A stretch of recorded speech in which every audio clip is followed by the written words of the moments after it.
In law, briefly. In law, briefly. But he did leave that career of law to pursue being top number 1 in the world. Yes. But Darktooth is back. Darktooth recently ranked #1 music teacher in the world. Yes, indeed. By his students. Which is a very prestigious and panel-based ranking. There's like a couple of the best musician students in the class who's like super pissed about it. This is why we need an algorithm. This is why we need an algorithm. But either way, we have Joe Pesci, another very strong player from Long Island, who's going to demonstrate why he's good at the Fox matchup. He has practiced with all the Long Island Spaceys. Most of the top players in Long Island are Spacey players. He is also Wild is a very good player from there. Yes. The Falco we just saw earlier, Brad, is from there as well. Lewis, who is the Lewis Gaming Lewis, as was mentioned before. Yes, is a very LG Brad. LG, formerly ranked in New England when he was there, is also Long Island. I mean, there's also other good Long Island players. Dr. Lobster, who is a Sheik player. Name of Taylor. Very, very strong there. Name of Taylor, yes. Very strong Sheik, #1 in New England now, actually. And a handful of other Long Island players. But most of the new up-and-coming Long Island players are Spaceys. People aren't as familiar with them, like Bean Long Island, or his tag is literally Bean Long Island. That's his tag. Long Island is in it, and it's at the end. It's spelled B-Bean-L-I. Bean Long Island. So, if there is a matchup that Joe Pesci is ready for, it is Fox. And the last time he was in the last time Joe Pesci regularly entered tournaments, I think it was 2018 or 2019. There was a regional called Omega in New York. Yes, Omega 3, 2? I think it was 2. Okay, I have that trophy. You won? I have the trophy. You have the trophy. Who won Omega 3? Zane. Zane? Was he there? I didn't know that. Yeah. I forgot about that at least. Yeah. But why do you have the trophy? Actually, before you go into that, the point is, Joe Pesci beat Professor Pro. Ah, really? Yes. So I'm just saying that, like, he is a very skilled player at the Fox matchup, which, as I have been gassing him up for the last 2 minutes and ignoring the game completely, Grunk is doing a pretty good job of keeping up with him. Yes. Yes. So why do you have the trophy? I was just like, oh, is that your Omega trophy? And he was like, yeah. And then he left it at my house.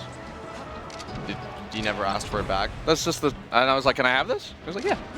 Well, congrats on winning Omega. Yeah, thanks. Over players like Joe Pesci. Cypher Phoenix has the Pound trophy. Really? Yeah, I went into his, we did a house tour, and I was like, is that the Pound trophy?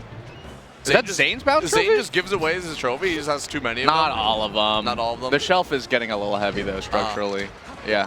As soon as you said that Grunk was keeping up with Joe Pesci, he got dogged for 2 stocks in a row. I'm so sorry, Grunk. Grunk. I'm so sorry. Apologies. I apologize. I will do my best to not talk about the match, and I think you'll win this game. Yeah. Round 1 pools. Round 1 pools. That said, though, okay, I'm thinking about the counter pick. Based off of that game, Stadium makes sense to me. He was getting caught up on the platforms a lot, so I do think like playing flat but with having some refuge is going to do all right for him. I.e., like if you're getting stuck in the corner, or in corner situations, Joe Pesci can't just full hop to top platform. Ooh, Ginger Bear?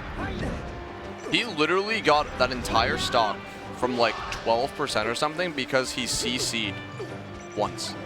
And followed up with a dare. I know. That entire combo was off of 1 dare shine. I know. It's looking like, especially at this skill level, where it's like, you know, really competent players, but not yet like top players or like ranked yet.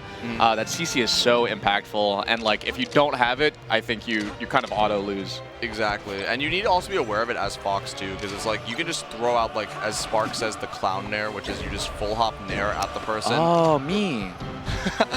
That's called the clown nair? That's called the clown nair. Yeah, according to Mr. Spark. But what is it? If you are throwing out moves like the clown nair, you get CC'd by Falco, you get shined, and if they're ready with all of your DI mix-ups, you die.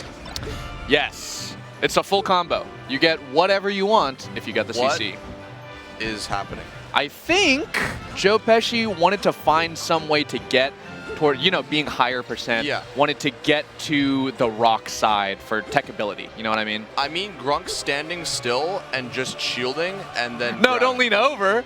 Oh, he's shaking his head. He has been grabbing and he's been shield grabbing repeatedly. I think his controller's broken. What's the etiquette? Oh, Grunk. I think he's just forfeiting. Wow. Yeah. Unfortunate. Yeah, that sucks. Oh, man. That's really unfortunate because he was doing such a good job game 1, 2. So what happened for those at home? If you're unclear, it seems like Grunk is having controller problems.